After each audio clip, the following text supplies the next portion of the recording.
Happy New Year, dear tea friends from around the world, and welcome to a new tea class with me, Stéphane Erler, the founder of the Tea Masters blog and the tea-masters.com online tea boutique. So, for this new class of January 2022, I was thinking we focus on the theme of winter. Since it's just the start of winter, we have our year-end festivities now behind us, and we can focus on the season ahead, the season of winter. We'll first look at winter from Chinese culture point of view. I think it's always interesting to get the Chinese perspective on this, since we are brewing Chinese teas. Then I'm going to discuss which teas are the most suitable for the winter seasons. And third, I'm also going to discuss how winter affects the way we are brewing tea. So, but before we start, please give me a like on YouTube or a comment. This helps more people to watch these videos and gain more knowledge about tea making. And if you watch me live, also please especially send me your comments at the end of the show, so that I can answer them directly online, live with you. This is the advantage of watching me live.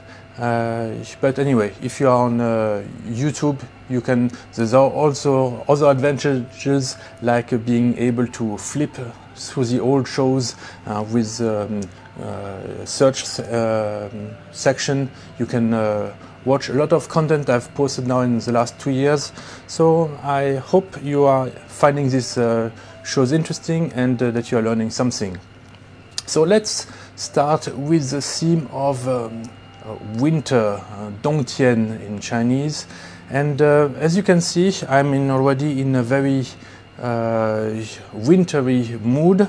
We have, you can see maybe in the background, my plum blossoms.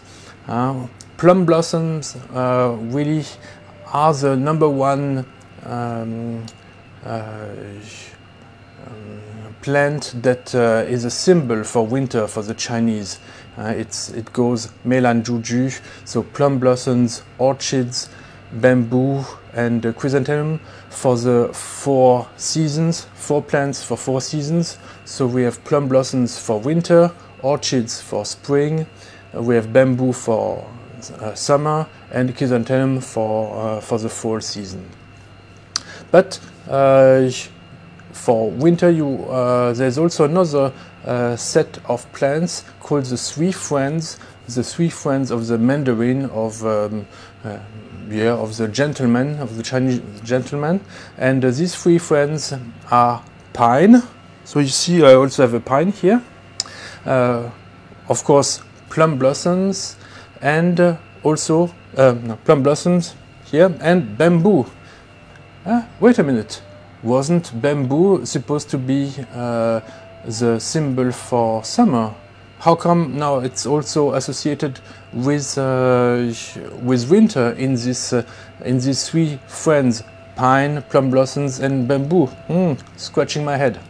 Actually, it makes sense if you consider that bamboo, they remain green all year long, and also the Chinese, especially during the Ming Dynasty, they loved the symbol of bamboo so much that they thought it's okay to associate it with summer and also with winter, because beyond the what is important is not just the plant itself, but what it stands for. And for pine, we have it stands for eternal green. It's always green. It also, therefore, and these plants are quite old, so it stands also for long life, and for friendship, because what we want friendship to be is something that lasts long. This is what makes a friendship different from acquaintances, it's that friendship lasts through many years and through a lifetime. So pines are one symbol, bamboo, because bamboo is the plant that stands up, sometimes it has to bend through outside forces like the rulers, your boss, your wife. Just joking. But it remains straight. It has a straightness, and it keeps its virtue, and it remains green during the whole year. And it's also plenty. I keep on cutting this. I have to give it another cut. It grows so fast. And lastly, maybe even most importantly, we have plum blossoms. So here I've taken this nilu because behind it are really nice engravings of plum blossoms. These plum blossoms are so important that you find them a little bit everywhere. They have even become the national symbol for the Republic of China, which is Taiwan. And why are plum blossoms in winter so important? Because they symbolize the flower that is able to blossom even through the most extreme and difficult conditions. When it snows, here we can see it beautifully on this picture. It snows, but these blossoms, these first blossoms of the year, they remind us that life is going to be stronger. Even now, outside, it's maybe in the US all snow. If you're or in Canada, it's all snow, so cold, and maybe you feel like despairing. I remember they did not have Christmas in China for many years. So the plum blossoms really reminded them that there is new life that is already there, and that is stronger than winter. And even in winter, some trees, the plum blossoms, they are able to blossom. So these are the you can see the symbol, the three symbols for winter that we want to keep in mind, and that we want to have present for to inspire us. So I have some plum blossoms here on my chabu. This is made on purpose. I also have some on this nilu. I've bought a little bamboo here also to inspire this chashi, to make my tea with these symbols of winter in China. Now let's go to the what teas shall we drink during the winter seasons? Are there teas that we should not drink? So let's but before we go in the detail of which teas, let's make the link with the first part, like teas that are long-lasting, teas that are like eternal friends, that are full of honor, and that are full of life. So the idea here, when we have tea in winter, we don't want to have mediocre teas that go away quickly. We want teas that give us inspiration and give us hope for the future. So for mindful chashi, I would really recommend to get the best quality of teas out, and this will be a better fit from this point of view. Therefore, aged teas that have been your friends already for many years, and that you know that you can rely on them because they are so good, and so you meet them again every every winter, and you can see how they've grown, aged, hopefully how they've improved over time. So these are this is also a good moment to have such great aged teas, because yeah, for the pine there are this eternal friendship that you are building in when you are drinking tea with your preferred teas. Also, there are no teas that are growing in winter, right? Except in Taiwan with Dongpian, but usually really there is very little tea production to be done, so there are no new teas to be tasted like in spring and summer, where all if you are aficionado or a tea seller, you get lots of new samples almost every week that you can taste. Well, no, winter is a time of pause. It's also a time where you let the rest of the nature rest. You have a few plants that are still active, but most plants are sleeping. The tea tree is a plant that is sleeping, and it's good that it has its rest, so that it will have more energy to give when spring arrives. But because there are no new teas, it's really also the time where you have to turn to the past teas, and when you choose the best ones. Now that you have had time to make your selection, or you rely on somebody like me to make your selection, now you can enjoy really the top quality of teas during the winter time. And so from a taste point of view, what you are really focusing in is on quality and on taste and aftertaste, maybe more than on smells, because what happens is the colder the temperature in a room, the less the fragrances are strong. So you cannot smell a cold beverage as well as a hot beverage. So this will also have some implications on how we brew tea. But generally, in winter, because it's colder outside, and maybe if you are in harmony with the season, you also keep your room temperature a bit cooler. You will feel cooler, and therefore you will need warmer teas.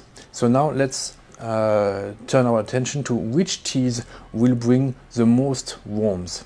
So this already excludes most green teas, white teas and yellow teas, these teas which have very little oxidation. Maybe the only exception I would find here is matcha, which you can brew the Japanese way or the Song Dynasty way. In a coming class, I'm going to talk about matcha preparation, the Song Dynasty way, and but this is maybe the only green tea that will make you warm, also because you are very active by whisking the tea in your bowl. So and the tea whisked like this also has a bit a different feel. It's not so cooling, it's also quite warming. But generally, the lower oxidized teas have cooling effects, and therefore they are a bit less suitable for winter. The most suitable, for instance, then are the Oolongs, which have a higher oxidation level. You find them in my Jessid Bitten category, for instance. These are teas like Oriental Beauty or Concubine Oolong. But you can also find warming oolongs in the Hongshui category. Hongshui means red water, and actually it's a technical name for roasted oolongs, oolongs who have received a Hongpei. Now these oolongs with this additional process at the end where they get warmed with in an oven or above charcoal.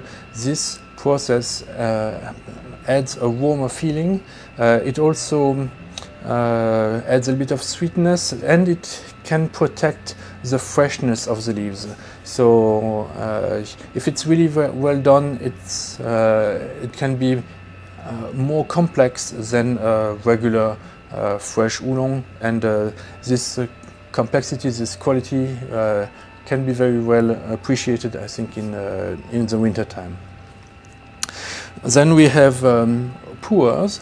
So here our focus is more on the aged sheng pours of high quality that you can try year after year.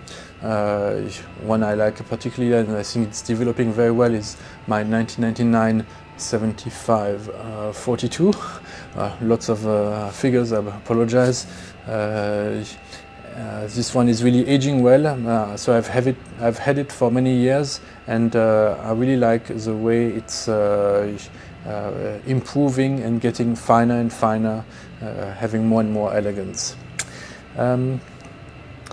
In the pour category, you also have Chopua. These are artificially processed pours, artificially fermented leaves, and this fermentation process also helps to add more earthy notes, and it gives also more warmth, a warmer feeling when you drink it. Now it has a little bit less energy, less power than aged sheng, but if it's a high quality show, it will feel very relaxing, and maybe is even very good at for a night brew, I would say. And finally, maybe one of the most suitable teas for the winter season are red teas, Hongcha in Chinese. That's why I call them red teas. And these are the fully oxidized teas. So teas where the leaf has been fully oxidized, and it turns out to become dark black or red when it's brewed.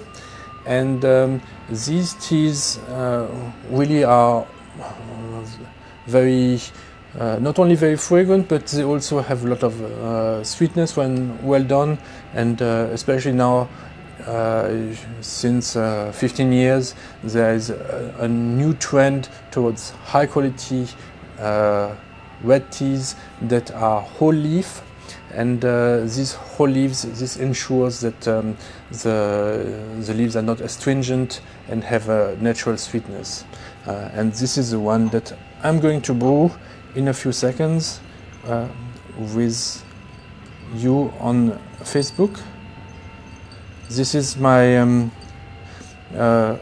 red tea from spring 2021 from the east coast of Taiwan, and it's a bit like Oriental Beauty or Concubine. This is a red tea that has been acid beaten, so it has wonderful honey aromas, honey notes, and well, and how to brew it.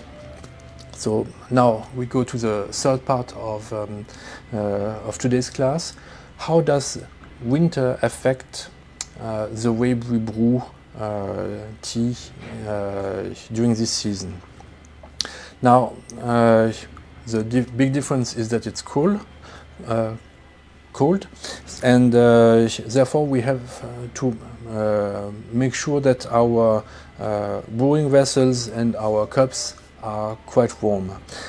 There are a few steps that that we have to add, maybe to make sure. First thing, okay, my water is still warm. In winter, it's really very important that you do this before you preheat your teapot.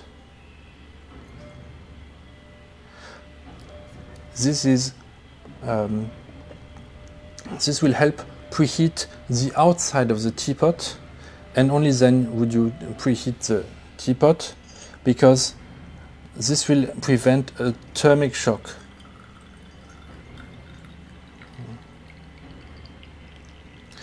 If you put your boiling water directly in your teapot, there is a risk that there will be too much of a temperature difference between the inside and the outside, and that it will break the teapot. So we don't want this to happen to our precious teapots. So the trick is to first pour the boiling water on the teapot itself, preheat the outside, and only then preheat the inside. Then the other very important thing during your brewing in winter is to make sure that your teacups are always warm. We want them to be as warm as possible, because this is helping the fragrance to be stronger. As I've mentioned before, in a very cold room you don't smell anything. If you go outside on a freezing day, there are no smells. All the smells are gone because of the temperature drop. Not because there are no smells, but just the temperature makes that the atoms don't move so quickly, and therefore you don't smell smells like you would when it's very warm. So keeping your cups very well preheated is another way that you have to pay attention to when you are brewing in winter. So sometimes even if the cups are cold, you might want just to preheat them again.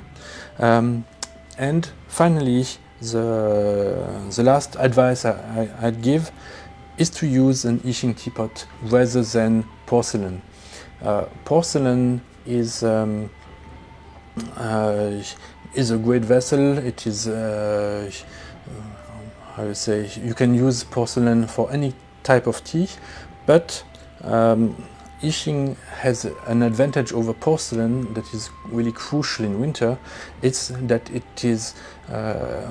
keeps heat much better than porcelain. In a cold room, porcelain will let the brew decrease in temperature much faster than an Yixing teapot. So in winter, if it's cold, with an Yixing you are able to maintain a higher temperature inside the teapot, and this will help you get more tea flavors out of the leaves, and this is what you want.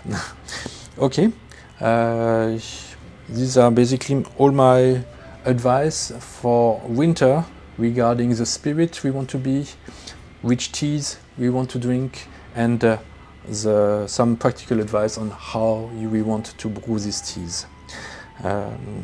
Thank you for watching, and I see you next week with another new lesson. Bye bye!